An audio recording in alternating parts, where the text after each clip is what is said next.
तो गाइस आज की इस वीडियो के अंदर पाकिस्तानी पब्लिक के पास जाऊंगा, उनसे पूछूंगा कि जो मौजूदा सिनेरियो चल रहे हैं, जो मौजूदा सिनेरियो हाल है इस मुल्क के अंदर, क्या आप जो सिनेरियो चल रही है इनसे खुश हैं? क्या इस मुल्क की हुकूमत से खुश हैं? क्या पॉलिटिशियन से खुश हैं? इन सब के आंसर लेने के बाद पाकिस्तानी पब्लिक को कहूँगा कि क्या आप इंडिया से अलग होकर खुश हैं आज या नहीं है। इन सब सवालों की जवाब दूंगा गाइस आज की इस वीडियो के अंदर। देखते हैं पाकिस्तानी पब्लिक क्या अपनी राय देती है, आइए मिलकर जानते हैं। अस्सलाम वालेकुम। जी वालेकुम अस्सलाम। सर कैसे हैं आप? जी अल्लाह का शुक्र है। सर नाम आपका? फ़ारूक आज़ाद। सर क्या करते हैं? मैं यहाँ नकी मार्केट में बिज़नेस करता हूँ, नकी मार्केट का प्रेसिडेंट भी हूँ। हमारी पहले भी बात हुई है, मैं ऑडियंस को बताता चलूँ। सर बात ही इतनी अच्छे तरीके से डिटेल से समझाते हैं कि जिससे ऑडियंस को बहुत अच्छी तरह से समझ आ जाती है। सर मैं पूछना ये चाह रहा हूँ कि जो सूरत हाल हमारे मुल्क के अंदर पैदा हो चुकी हैं अभी, सर क्या समझते हैं कि इनको हम ठीक कैसे कर सकते हैं और ये पैदा हुई किस तरह से हैं, और ये जो उनसे अगर हालात इसी तरह चलते रहे तो हम किस तरफ जा रहे हैं, थोड़ा सा इसको एक्सप्लेन कीजिएगा सर। देखिए जी, हालात को ठीक तो नहीं किया जा सकता। जैसे कि इस वक्त बिल्कुल वाज़ेह कि ये हालात ठीक करने वाले इसे ठीक करना चाहेंगे तो फौरी तौर पे कर देंगे, वरना ये टाइम लगेगा। ये एक प्रोसेस है, ये टाइम लगेगा, क्योंकि इस वक्त जो हालात हैं वो ना मतलब जो सियासी क़ुव्वत हैं, यहाँ पे हुक्मरान भी हैं, जो पार्टी हुकूमत कर रही है वो भी हुकूमत उसके हाथ में नहीं है। मतलब चंद नादीदा हाथ जो हैं वो उसे कंट्रोल कर रहे हैं। और जैसे कि आज अवाम जो है वो बेबस हो गई हुई है, अवाम के हकूक़ जो हैं वो बिल्कुल ख़त्म सलब कर दिए गए हैं। ऐसा तो मार्शल्ला में भी नहीं होता, ऐसा तो एमरजेंसी में भी नहीं होता। आप देखें ना, अब पार्लियामेंट ने भी अपने हकूक़ के तहफ़्फ़ुज़ के लिए बिल मंजूर कर लिया। पार्लियामेंट के हकूक़ के तहफ़्फ़ुज़ हो गए हैं, अदलिया के हकूक़ के तहफ़्फ़ुज़ हो गए हैं, तमाम इदारों के, इलेक्शन कमीशन के तमाम के हकूक़ का तहफ़्फ़ुज़ होता है, उनके बिल हो गए। तो ये अवाम का तहफ़्फ़ुज़ किसने करना है? ये तो बेचारा एक आइन है जो पता नहीं कहाँ गया हुआ है। आइन अगर वापस आएगा तो उससे हम पूछेंगे कि ये जो आइन में लिखा गया कि अवाम को ये तहफ़्फ़ुज़ जिसे शिक के तहत दिया गया, बोलने की आज़ादी, पानी, साफ़ पानी की आज़ादी, खुराक की आज़ादी, रहने के लिए छत की आज़ादी, मतलब। और ये मैं आपको बताऊँ, जैसे कि एक खाना ज़रूरी है, हवा ज़रूरी है, पानी पीना ज़रूरी है, वैसे स्पीच, फ्रीडम ऑफ स्पीच ये भी ज़रूरी है। इंसान अगर फ्रीडम ऑफ स्पीच नहीं है तो वो क्या दी है, आज़ादी नहीं है उसको। तो जब आज़ादी नहीं है तो बंदा आज़ाद नहीं है तो फिर कुछ भी नहीं है। सर एक सवाल पूछूंगा यहाँ पर आपसे। हमने इंडिया के साथ अलग तो हो गए, लेकिन उससे दुख की बात यह है कि आज हम इंडिया के नाम से भी नफरत करते हैं। सर नफ़रत ये है कि अगर हम देखें, नफ़रत उससे करें कि जो हमारे बराबर का हो या हमसे ऊपर दर्जे का हो। सर अगर देखे जाए तो इंडिया हमसे बहुत ज़्यादा हाई स्टैंडर्ड, मतलब कि आउट क्लास स्टैंडर्ड की लाइफ गुजार रहा है कि एज़ कम्पेयर टू पाकिस्तान के मौजूदा सिनेरियोज देखते हुए सर आपको नहीं लगता कि हम पर अभी दुश्मन भी तरस खा रहा है हमारे हालात पर? क्या समझते हैं कि ये जो हालात हम दिखा रहे हैं, इससे आपको नहीं लगता कि पूरी दुनिया हमारा तो हम पर तो मजाक उड़ा ही रही है और दुनिया ये भी कह रही है कि पाकिस्तान ने गलती कर ली कि इंडिया से अलग हो गया? इसको कैसे देखते हैं? जी, इसमें तो बहरहाल उस वक्त की कई मुक़्तदर शख्सियतों ने ये कहा था, बल्कि कुछ ने तो पेशेनगोई की थी कि पाकिस्तान जो है वो दो लख्त होगा और उसके बाद जो है पाकिस्तान की सर्वाइवल मुश्किल है। लेकिन हम ये समझते हैं कि एक नज़रिया के बेस पे ये पाकिस्तान मुल्क बना है और इंशाल्लाह ताला कायम रहेगा। इसमें मतलब है अगर इसको हम एक और मैं आपसे एक और कट करूंगा, आपको यहाँ पर एक और सवाल पूछूंगा। सर नज़रिए के बेस पर हमने इस्लाम पाकिस्तान तो बना लिया, लेकिन अगर मैं बात करूँ हिंदुस्तान में जो मुसलमान रहते हैं वो आज से हमसे मौजूदा जो सिनेरियो से पाकिस्तान के मौजूदा हालात से बहुत अच्छी ज़िंदगी गुजार रहे हैं या नहीं गुजार रहे? आप एज अ पाकिस्तानी एक सच्चे दिल से ये सवाल का जवाब दीजिएगा। नहीं, वो तो ठीक है, लेकिन पाकिस्तान में ये हुआ कि हमने जब करारदाद लाहौर पेश की थी 1940 में, मौलवी फजल हक जो थे उन्होंने, तो उसमें एक वाज़ेह तौर पे लिखा हुआ था कि ये जो मुस्लिम अक्सरियत इलाके हैं उन पे मुश्तमिल रियासतें बनाई जाएंगी और उसके साथ साथ ये होगा कि जो भारत में यानी कि जो हिंदुस्तान में मुसलमान रहेंगे उनके हकूक़ का तहफ़्फ़ुज़ भी पाकिस्तान के ज़िम्मे होगा। लेकिन ये कि पाकिस्तान तो ख़ुद अपने हकूक़ का तहफ़्फ़ुज़ नहीं कर सका, पाकिस्तान अपने अवाम को उनके हकूक़ नहीं दे सका। आज तक देखें ना, किसी वज़ीर आज़म को टेन्योर पूरा नहीं करने दिया गया। एक बता दें पाकिस्तान का कोई वज़ीर आज़म जिसने टेन्योर पूरा किया हुआ, या उसको टांगे पकड़ के खींच लिया जाता है या कत्ल कर दिया जाता है। आप देखें हमारी बदकिस्मती है, आज हम जिन्ना के नाम पे, कायद आज़म मोहम्मद अली जिन्ना के नाम पे कितना शोर मचा रहे हैं, लेकिन उसी कायद आज़म मोहम्मद अली जिन्ना को जो है ना एक सड़क पे ख़राब एम्बुलेंस पे फिर ख़राब तैयारे पे लाया गया और वहाँ उसने अपनी जान दी। मादर मिलत फ़ातिमा जिन्ना के साथ क्या सलूक किया गया जब अयूब खान की हुकूमत, गद्दार। हाँ बिल्कुल, मतलब एक हमारे एक MNA है गुजरांवाले के, उन्होंने एक कुतिया के गले में तख्ती लटकाई थी और ये ऐसा ये होता रहा इस पाकिस्तान में। और उसके बाद उनकी जो मौत है वो भी आज तक सरबस्ता राज है।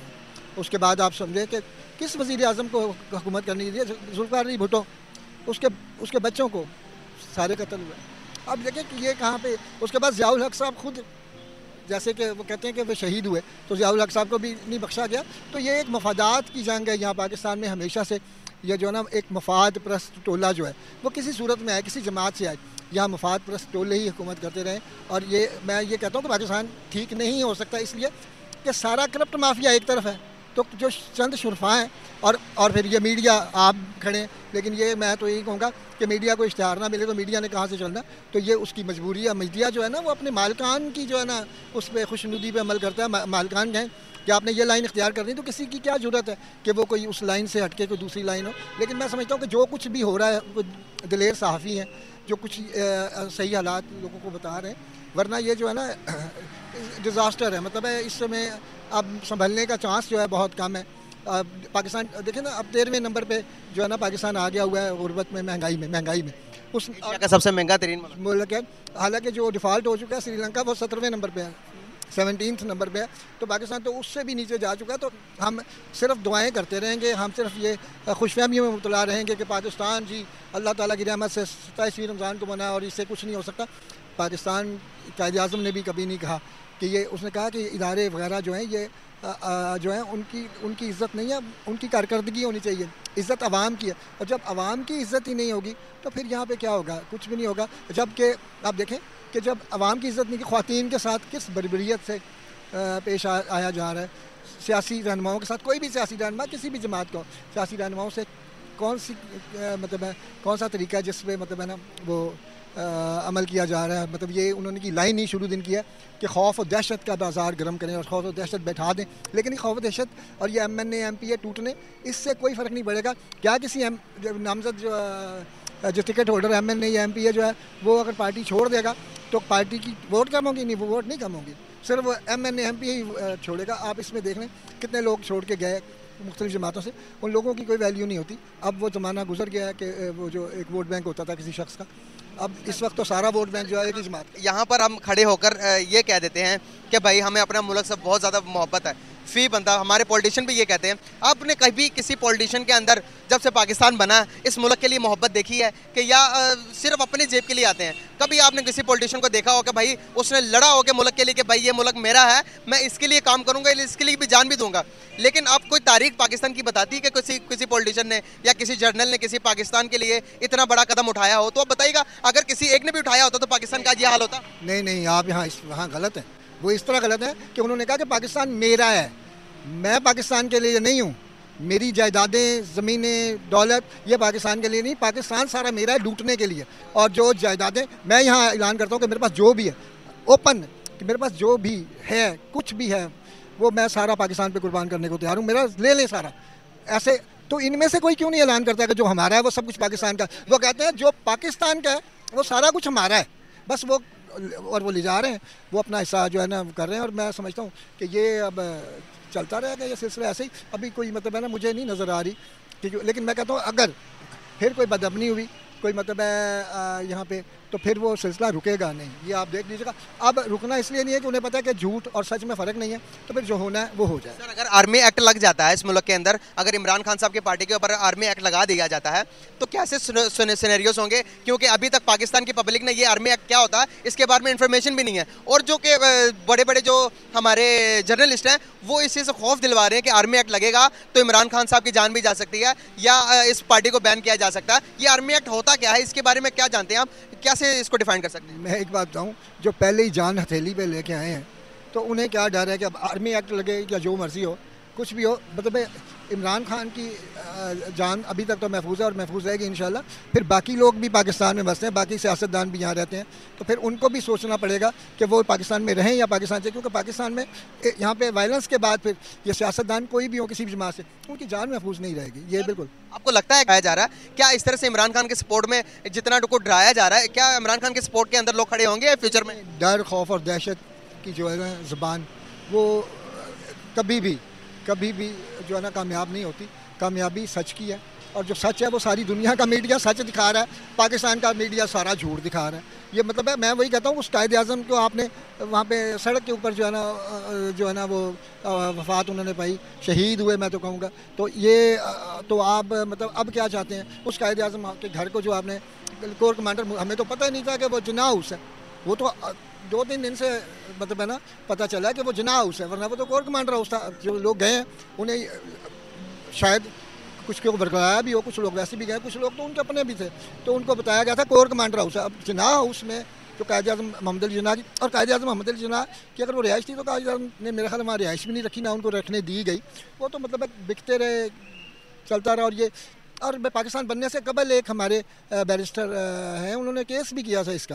अच्छा। जी हाँ, वो केस अभी तक अल्तवा में है, पाकिस्तान बनने से कबल था, वो भी आज हाई कोर्ट में होगा। यहाँ पर इतने केसेस पेंडिंग पर हैं कि मैं आपको बता नहीं सकता कि कौन कौन से केसेस पेंडिंग पर है। हमारा जो जुडिशनरी, जो हमारा लॉ को चलाने वाले जो हमारे जजेस हैं, सर आपको पता है कि हमारे जो कि जस्टिस का निज़ाम है वो पाकिस्तान दुनिया में 195 नंबर पर है, सॉरी 154 नंबर पर है। सर हम इस निज़ाम, इस इंसाफ वाले निज़ाम को लेकर कब तक चलेंगे? अल्लाह ताला भी कहता है कि जब तक तुम तोलों के बराबर नहीं, अगर तुम इंसाफ नहीं दोगे तो मैं उस कौम को नस्ल नाबूद कर दूंगा। तो सर हम किस चीज़ का इंतजार करें? देखें जी, इंसाफ की बात करें कि जिस कौम में इंसाफ ना हो उसने तो तबाह होना ही होता है। कि चर्चिल ने जब नाजी तैयारे जो हैं वो लंदन की ईंट से ईंट बजा रहे थे तो उनसे सवाल किया गया था कि क्या बरतानिया सर्वाइव करेगा, ये जंग जीतेगा? उसने कहा क्या बरतानिया की अदालतों से आम आदमी को इंसाफ मिल रहा है? तो उन्होंने कहा जी मिल रहा है। तो उसने कहा बरतानिया कभी ये जंग नहीं हार सकता। यहाँ तो आप देखें, एक गलती पे अल्लाह ताला ने कौमों को तबाह किया। वो सारी गलतियाँ हम सारी मौजूद है। हाँ जी बिल्कुल। ओहद के अंदर हुजूर सल्लल्लाहु अलैहि वसल्लम की सिर्फ एक काम को नहीं माना तो पूरी जंग हम हार गए। बिल्कुल नहीं, उसमें हुजूर पाक सल्लल्लाहु अलैहि वसल्लम का इरशाद है कि जो मिलावट करता है वो हम में से नहीं है, जो कम तोलता है वो हम में से नहीं है, यानी कि इज नॉट मुस्लिम। तो मतलब ये देखें, और एक जुर्म पे अल्लाह ताला ने बस्तियों की बस्तियाँ जो है ना तबाह की, पलटा दी गई, पत्थर बरसा दिए गए, गरक कर दी गई। तो अब में तो वो सारे जुर्म जो हैं, वो सारे गुनाह जो हैं हम वो कर रहे हैं। तो फिर अल्लाह ताला से हम रहमत के तलबगार भी होते हैं। तो ये अल्लाह ताला का करम ही है अभी तक कि हम जो यहाँ पे सर्वाइव कर रहे हैं, कुछ चल रहे हैं। तो बाकी दुआ ही की जा सकती है। या प्रैक्टिकली जो है ना मुझे कुछ नज़र नहीं आ रहा। बहुत ज़बरदस्त सर, बहुत अच्छा लगा आपसे बात करके। Thank you so much. यहाँ पर क्या करते हैं?